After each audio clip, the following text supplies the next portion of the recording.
What will really happen to FPUC? Will it expire for good, or will Congress save it with a different amount?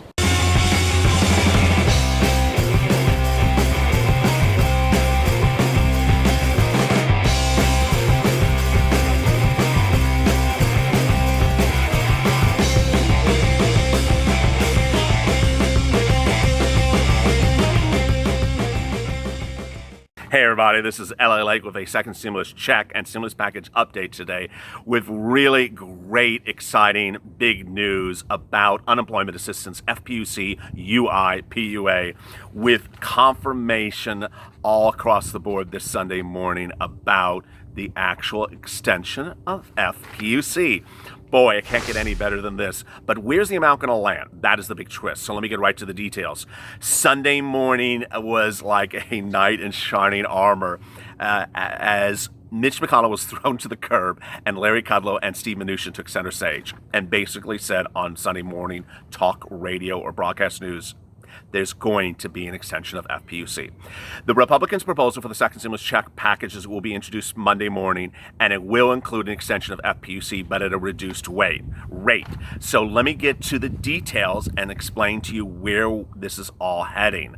As you know, the Democrats have a proposal for the extension of FPUC staying exactly as it is, $600 per week, on top of UI and PUA benefits until January 2021. Friday, Nancy Pelosi and Chuck Schumer both were asked about the $600 amount, and they said they are not negotiating it. It's going to stay the same way. In the last week, Steve Mnuchin and Mitch McConnell have gone all over the place with this.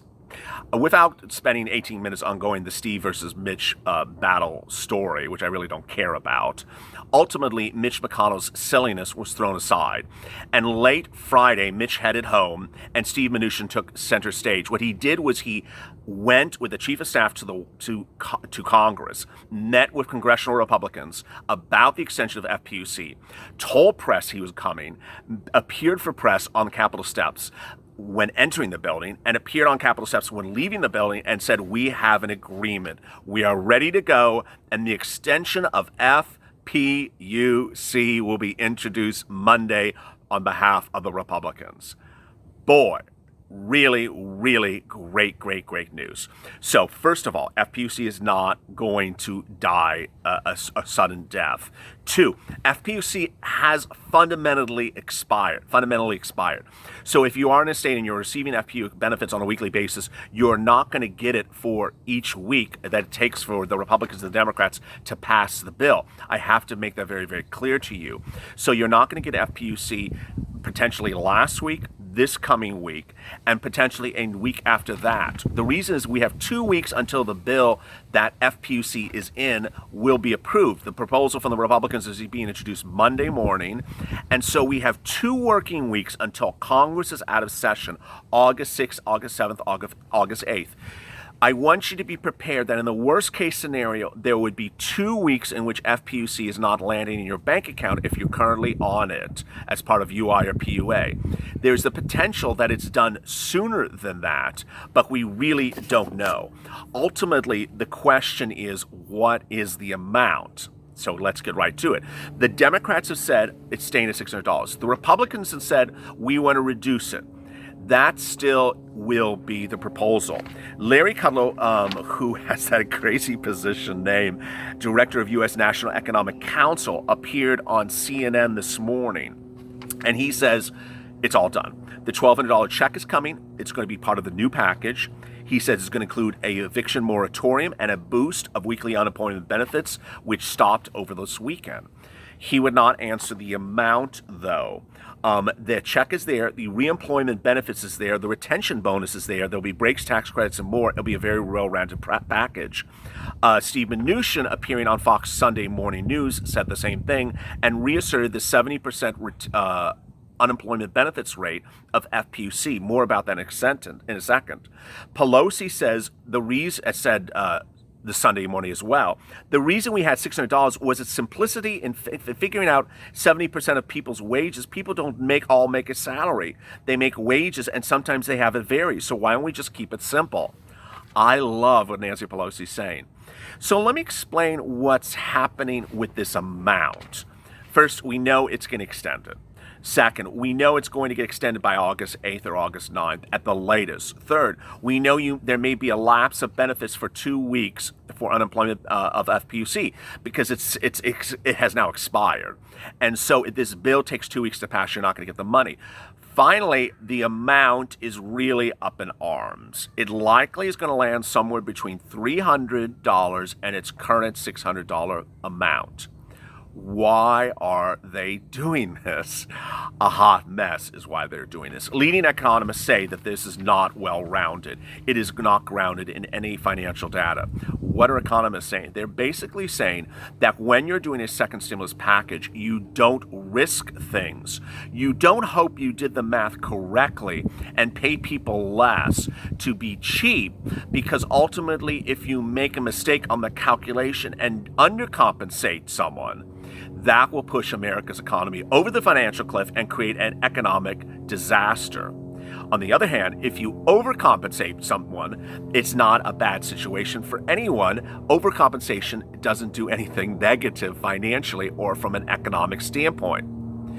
The 70% number was a topic of yesterday's LA Late morning show, and viewers were in 100% agreement that this claim of 70% employment benefits coming out of Steve Mnuchin's mouth is simply ungrounded in any regard. Let me explain what he's saying here. 2 weeks, a report came out that said 2/3 of Americans on unemployment benefits are receiving more on unemployment benefits than they were as employed. First, I don't believe the report. Second, the report has not been verified anywhere else. The reason Steve Mnuchin loved the report and keeps on talking about it and signing it on a daily basis. But here's the problem with Steve Mnuchin's argument. It's fundamentally incorrect math.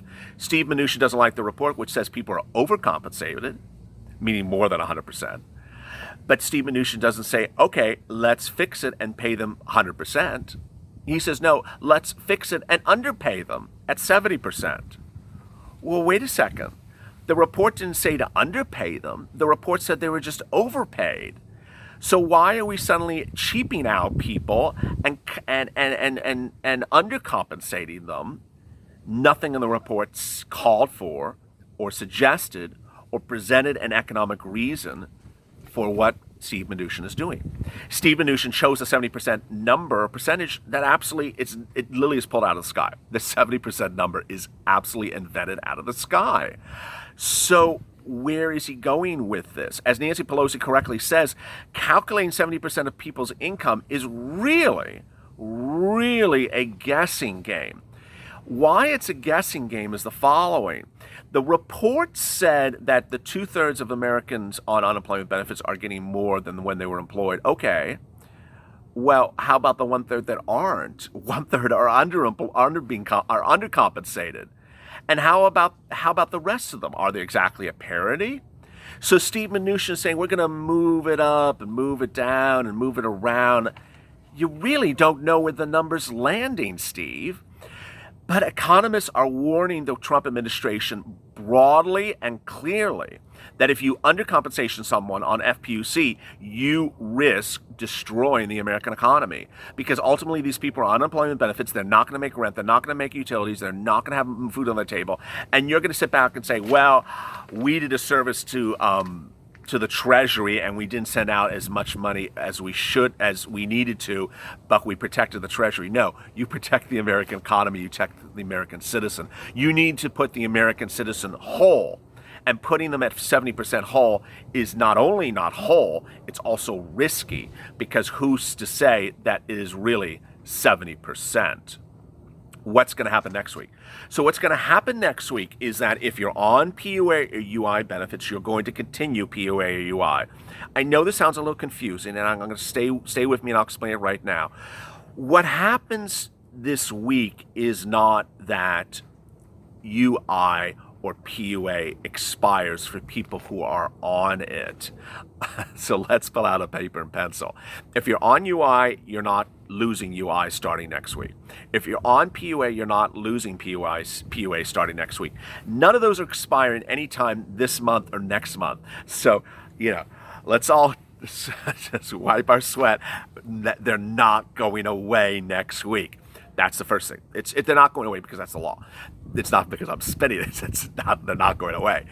PUA literally has 20 something more weeks if you've been on it for several weeks now. It has 30 something weeks in the program, PUA. UI has a lot of weeks in the program. It has the initial number of weeks you went on. It has the state unextended benefits, additional weeks. It has the extension under the first stimulus package of FPEUC.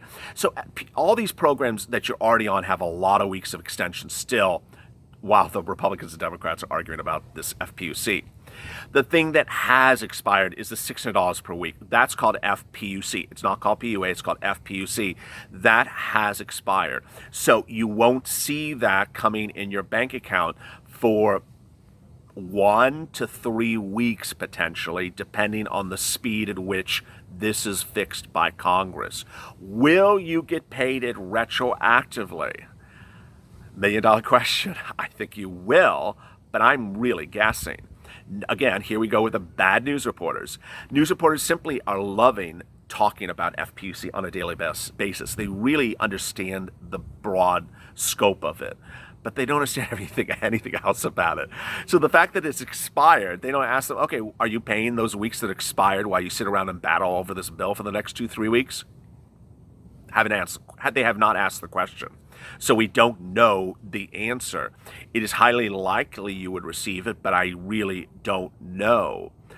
Ultimately, the number of weeks of FPUC also has not been asked. I mean, these reporters are really making a hot mess this week. Nancy Pelosi's proposal, well, the Democrats' proposal, has FPUC extended all the way to January 2021. So if you are on benefits, you would get the $600 per week all the way to January 2021 if you're impacted by COVID-19 every single week. How about the Republicans? We don't know because they don't ask the question. I mean, these reporters are just not doing a good job. So when they have Mitch McConnell, when they have Steve Mnuchin on Fox, and they have Larry Kudlow on CNN, and they say, we're going to extend unemployment benefits, we're going to save unemployment benefits, we're going to continue it. They follow up on a question, okay, what rate? Well, it's going to be 70%. And that's it. They get off the subject and they move to something else. Well, how about how many more weeks are you going to give us for FPUC? The reason I am addressing this concern, it is not a worry, but a concern, is because of that crazy guy from Kentucky. On Friday, he said, we're just going to do this on a temporary basis. Well, what does that mean? FPUC is not a permanent bill. We already know that. The Democrats are only proposing it till January. That's temporary. Do you mean temporary a few days, a temporary a few weeks, temporary a few months? What, are you making me nervous again, Mitch? So ultimately, where we are is the White House is done with Mitch McConnell being the talking point of the second stimulus package for the point of the Republicans. He's out of the picture. Now, when he shows back into town, maybe he opens his mouth again on Monday. But he is not the talking point. What I want you to understand and be informed about, I forgot to mention this in the first video today because there's so much going on, is that there are some news sources, aka the New York Times, that are really producing salacious material in the last 48 hours. Please stay away from it. They yesterday released what they called the leaked Republican second stimulus package, and it was like 2 pieces of notes. It's such hogwash. It really is. If you've watched this channel, which I know you have, thank you for all the viewership, 10,000 new subscribers every 2 days. You already know I've already covered all those details. I covered all those details because Steve Mnuchin came out on press on Friday and said, hogwash also. All these leaked claims of the secret memo of the Republican second stimulus package. Oh my God, it's like it's Watergate. No, it's not Watergate. And everything that was in there, Steve Mnuchin has either responded to or called hogwash. So, I mean, why is the New York Times 2 days later running the same claims with the same document again and causing some channels to, have you sit on the edge of your seat? I'm not doing that. I don't do scandalous allegations, denied reports. I don't make videos on that. What I do is I report news, I report facts, and I report Mitch interrupting my tapings with his helicopter.